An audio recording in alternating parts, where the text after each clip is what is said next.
प्रधानमंत्री और भारतीय जनता पार्टी के वरिष्ठ नेता नरेंद्र मोदी ने कहा, एनडीए शासन में पिछले 10 वर्षों में देश में बड़े स्तर पर बदलाव आया। तृणमूल कांग्रेस प्रमुख ममता बनर्जी ने केंद्र पर पश्चिम बंगाल की उपेक्षा करने का आरोप लगाया। निर्वाचन आयोग ने सभी राजनीतिक दलों से विज्ञापनों, सर्वेक्षणों या ऐप के माध्यम से चुनाव बाद लाभार्थी योजनाओं के लिए पंजीकरण बंद करने को कहा। भारत ने शक्सगाम घाटी में निर्माण गतिविधियों के संबंध में तथ्यों को बदलने के चीन के अवैध प्रयासों का कड़ा विरोध किया। इसराइल के उत्तरी गजा पट्टी में एरीज क्रॉसिंग को फिर से खोलने से कई महीनों के संकट के बाद बेहतर मानवीय सहायता पहुंचने की संभावना। और टी20 महिला क्रिकेट में भारत ने सिलहट में मेजबान बांग्लादेश को 7 विकेट से हराकर 5 मैचों की श्रृंखला में अजेय बढ़त ली। समाचार संध्या के साथ मैं विमलेंदु पांडे। लोकसभा चुनाव के तीसरे चरण का प्रचार चरम पर है। प्रमुख राजनीतिक दलों के शीर्ष नेता अपने उम्मीदवारों के लिए समर्थन जुटाने में कोई कसर नहीं छोड़ रहे हैं। इस चरण में मंगलवार को 10 राज्यों और 1 केंद्र शासित प्रदेश के 93 सीटों पर मतदान होगा। प्रधानमंत्री और भारतीय जनता पार्टी के वरिष्ठ नेता नरेंद्र मोदी ने कहा है कि एनडीए शासन में पिछले 10 वर्षों में देश में बड़े स्तर पर बदलाव आया है। गुजरात के जूनागढ़ में एक जनसभा में उन्होंने कहा कि विश्व अंतर्राष्ट्रीय संघर्षों में भारत को एक मध्यस्थ के रूप में देख रहा है। उन्होंने कहा कि भाजपा सरकार ने पूरे देश में शांति सुनिश्चित करने के लिए आतंकवाद को करारा जवाब दिया है। श्री मोदी ने कांग्रेस पर विभाजनकारी राजनीति में शामिल होने का भी आरोप लगाया और स्वतंत्रता के दशकों बाद तमिलनाडु के पास एक द्वीप पड़ोसी देश को सौंपने के उसके फैसले की आलोचना की। उन्होंने कहा कि ये चुनाव देश के लिए बहुत महत्वपूर्ण है। ये चुनाव सामान्य चुनाव नहीं है, देश के लिए तो महत्वपूर्ण है ही है। भारत में स्थिर और मजबूत सरकार दुनिया के लिए भी महत्वपूर्ण है। 2024 का ये चुनाव मोदी के एम्बिशन के लिए नहीं, मोदी के मिशन के लिए है। और मेरा मिशन है देश के उज्जवल भविष्य का। मेरा मिशन है देश को आगे ले जाने का।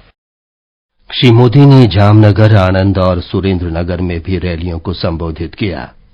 उधर कांग्रेस नेता और राजस्थान के पूर्व मुख्यमंत्री अशोक गहलोत ने अहमदाबाद में एक संवाददाता सम्मेलन में आश्वासन दिया कि कांग्रेस के घोषणा पत्र में दी गई न्याय की गारंटी समाज के सभी वर्गों के लिए है। कांग्रेस के वरिष्ठ नेता राहुल गांधी ने आज कर्नाटका के शिवमोगा में जनसभा में कहा कि केवल कांग्रेस ही संविधान को बचा सकती है। श्री गांधी ने कहा कि उनकी पार्टी युवाओं के लिए कई योजनाएं लाएगी। कर्नाटक के गरीब परिवारों को साल का 24,000 रुपए नहीं, 1,24,000 रुपए मिलने जा रहा है। युवाओं को अप्रेंटिसशिप का अधिकार हमारी सरकार देने जा रही है। युवा निधि में आपको यहां 3,000 रुपए प्रति महीना मिलता है। पहली नौकरी पक्की स्कीम हम लागू करने जा रहे हैं। तृणमूल कांग्रेस की प्रमुख ममता बनर्जी ने कहा है कि तृणमूल कांग्रेस के शासन में पश्चिम बंगाल विकास कर रहा है, लेकिन केंद्र सरकार राज्य की अनदेखी कर रही है। पश्चिम बंगाल के नौदिया जिले में कृष्णानगर में एक जनसभा में उन्होंने कहा कि वे पश्चिम बंगाल में नागरिकता संशोधन अधिनियम और राष्ट्रीय नागरिक रजिस्टर को लागू नहीं होने देंगे। भाजपा अध्यक्ष जगत प्रकाश नड्डा ने कहा है कि कभी बीमारू राज्यों की श्रेणी में रहने वाला मध्य प्रदेश आज देश में विकास के पथ पर आगे बढ़ रहा है। सागर जिले में एक जनसभा में उन्होंने कहा कि मोदी सरकार में मध्य प्रदेश का रेल बजट 24 गुना बढ़ा दिया गया है। हमारी संवाददाता ने बताया है कि देश भर में विभिन्न राजनीतिक दल प्रचार में जुटे हैं। गृह मंत्री और भाजपा के वरिष्ठ नेता अमित शाह ने उत्तर प्रदेश के बरेली में समाजवादी पार्टी की कड़ी आलोचना करते हुए कहा कि लोग इस बार अराजकता और भाई भतीजावाद के बजाय विकास को चुनने जा रहे हैं। उधर समाजवादी पार्टी प्रमुख अखिलेश यादव ने बदायूं में कहा कि भाजपा राष्ट्र को गुमराह कर रही है। बहुजन समाज पार्टी प्रमुख मायावती ने मैनपुरी में कहा कि उनकी पार्टी को लोगों का पूर्ण समर्थन प्राप्त है। इस बीच भाजपा ने रायबरेली लोकसभा सीट से दिनेश प्रताप सिंह और केसरगंज से सांसद ब्रजभूषण शरण सिंह के बेटे करण भूषण सिंह को उम्मीदवार घोषित किया है। कांग्रेस और समाजवादी पार्टी ने अभी तक उम्मीदवार घोषित नहीं किए हैं। इन सीटों पर नामांकन दाखिल करने की कल आखिरी तारीख है। वहीं छत्तीसगढ़ में कांग्रेस महासचिव प्रियंका गांधी वाड्रा ने एक जनसभा में कहा कि कांग्रेस सरकार ने राज्य में कई काम किए हैं। समाचार कक्ष से अभिषेक कपिल। राजनीतिक दलों के कई प्रमुख उम्मीदवारों ने लोकसभा चुनाव के लिए आज अपना नामांकन दाखिल किया। एक रिपोर्ट। वरिष्ठ भाजपा नेता और केंद्रीय मंत्री धर्मेंद्र प्रधान ने ओडिशा के संबलपुर लोकसभा सीट से अपना पर्चा दाखिल किया। इस सीट से बीजेडी ने प्रणब प्रकाश दास और कांग्रेस ने पूर्व सांसद नगेंद्र प्रधान को मैदान में उतारा है। एक अन्य केंद्रीय मंत्री भारती प्रवीण पवार ने महाराष्ट्र की दिंडोरी सीट से नामांकन दाखिल किया। इस सीट पर उनका मुकाबला एनसीपी-एससीपी के भास्कर भगरे और अन्य से होगा। पूर्व केंद्रीय मंत्री जुएल ओराम ने ओडिशा की सुंदरगढ़ सीट से पर्चा दाखिल किया। उनका मुकाबला भारतीय हॉकी टीम के पूर्व कप्तान बीजत के दिलीप तिर्की और कांग्रेस के जनार्दन देहुरी से होगा। उद्योगपति और भाजपा नेता नवीन जिंदल ने हरियाणा के कुरुक्षेत्र सीट से नामांकन दाखिल किया। इस सीट से आम आदमी पार्टी के सुशील कुमार गुप्ता ने भी आज नामांकन दाखिल किया। नेशनल कॉन्फ्रेंस के नेता उमर अब्दुल्ला ने जम्मू कश्मीर के बारामूला सीट से अपना पर्चा दाखिल किया और एलजेपी नेता चिराग पासवान ने बिहार के हाजीपुर से नामांकन दाखिल किया। अनुपम मिश्र, आकाशवाणी समाचार, दिल्ली। लोकसभा चुनाव में राज्यों और केंद्र शासित प्रदेशों के प्रमुख निर्वाचन क्षेत्रों की प्रोफाइल श्रृंखला में आज हम उत्तर प्रदेश के बरेली लोकसभा सीट की जानकारी दे रहे हैं। बरेली लोकसभा निर्वाचन क्षेत्र के अंतर्गत 5 विधानसभा क्षेत्र आते हैं। इस लोकसभा क्षेत्र में 22 लाख के करीब मतदाता हैं। भाजपा का गढ़ माने जाने वाली बरेली लोकसभा सीट पर आज तक सपा और बसपा का खाता नहीं खुला है। यह सीट भाजपा के संतोष गंगवार के नाम से भी जानी जाती है। वह इस सीट से 1979 में पहली बार जीते थे और उसके बाद उन्होंने यह सीट 1991, 96, 98, 99 और 2004 में लगातार जीती। उसके बाद 2009 के चुनाव में संतोष गंगवार को कांग्रेस के प्रवीण सिंह ऐरन के हाथों 9,000 से अधिक मतों से हार का सामना करना पड़ा था। लेकिन 2014 के चुनाव में संतोष गंगवार ने फिर से वापसी की और सपा की आयशा इस्लाम को 2 लाख से अधिक मतों से हराकर जीत हासिल की। इसके बाद 2019 के चुनाव में भी संतोष गंगवार ने सपा बसपा के साझा उम्मीदवार भगवत सरन गंगवार को 1,67,000 से अधिक मतों से हराकर 8वीं बार जीत हासिल की थी। इसके बावजूद इस चुनाव में भाजपा ने उनकी जगह छत्रपाल गंगवार को प्रत्याशी बनाया है। उधर इंडिया गठबंधन के उम्मीदवार प्रवीण सिंह ऐरन की शहर और कैंट विधानसभा में अच्छी पकड़ मानी जाती है। सभी पार्टियों ने अपने प्रत्याशियों के पक्ष में माहौल बनाना शुरू कर दिया है। ओम अवस्थी, आकाशवाणी समाचार, लखनऊ। भाजपा ने कांग्रेस और अन्य विपक्षी दलों द्वारा कथित तौर पर गलत सूचना प्रसारित करने को लेकर आज निर्वाचन आयोग से संपर्क किया। पार्टी नेता सुधांशु त्रिवेदी ने कहा कि पार्टी ने ऐसी घटनाओं के 15 उदाहरण पेश किए हैं जो सामान्य नहीं है, बल्कि कांग्रेस ने व्यवस्थित रूप से इनका प्रचार किया है। निर्वाचन आयोग ने आज सभी राष्ट्रीय और क्षेत्रीय राजनीतिक दलों के लिए परामर्श जारी किया है। इसमें सभी दलों को किसी भी विज्ञापन, सर्वेक्षण या ऐप के माध्यम से चुनाव के बाद लाभार्थी उन्मुख योजनाओं के लिए लोगों के पंजीकरण को तुरंत बंद करने को कहा गया है। आयोग ने कहा है कि चुनाव के बाद के लाभों के पंजीकरण के लिए मतदाताओं को आमंत्रित करने से लेन देन के संबंध का आभास होता है।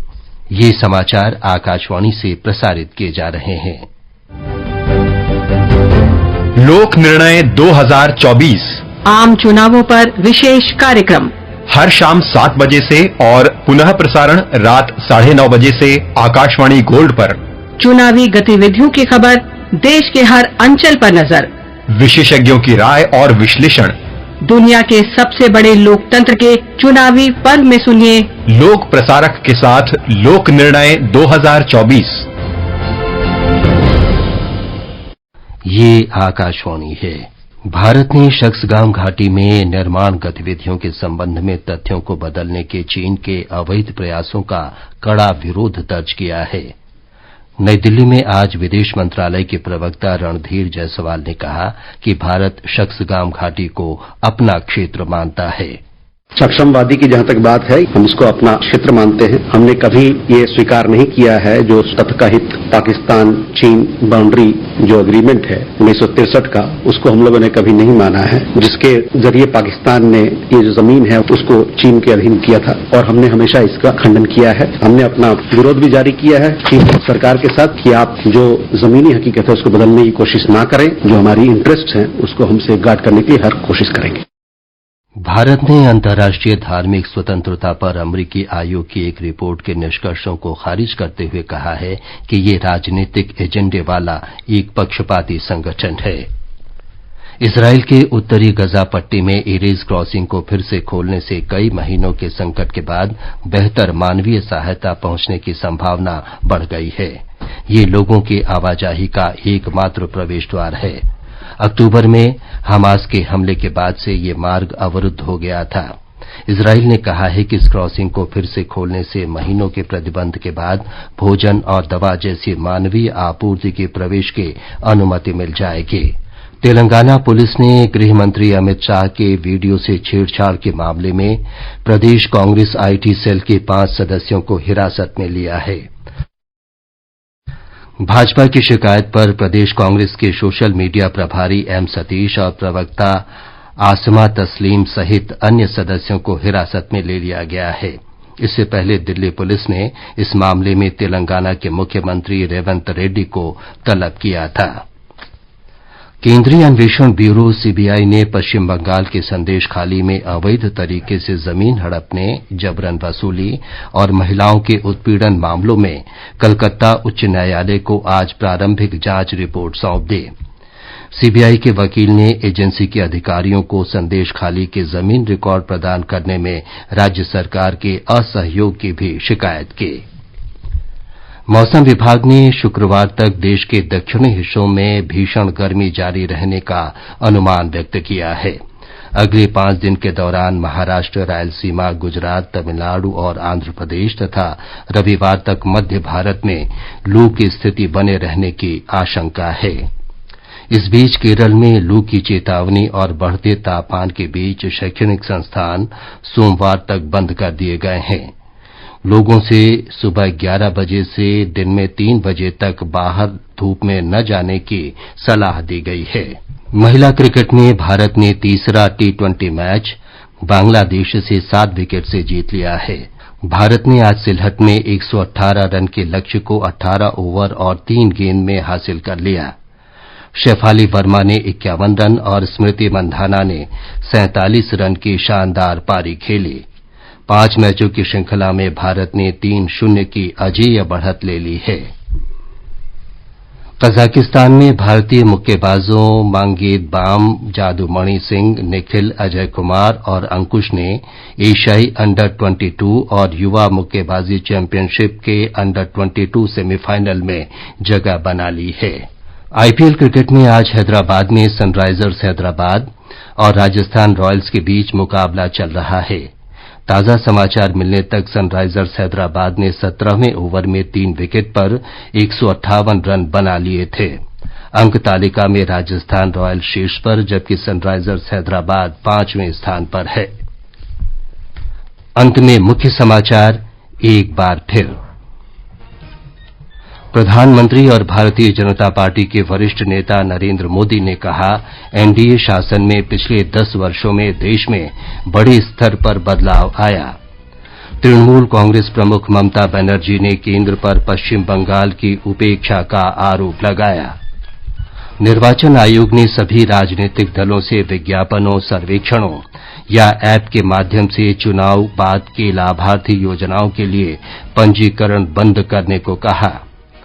भारत ने शक्सगाम घाटी में निर्माण गतिविधियों के संबंध में तथ्यों को बदलने के चीन के अवैध प्रयासों का कड़ा विरोध किया।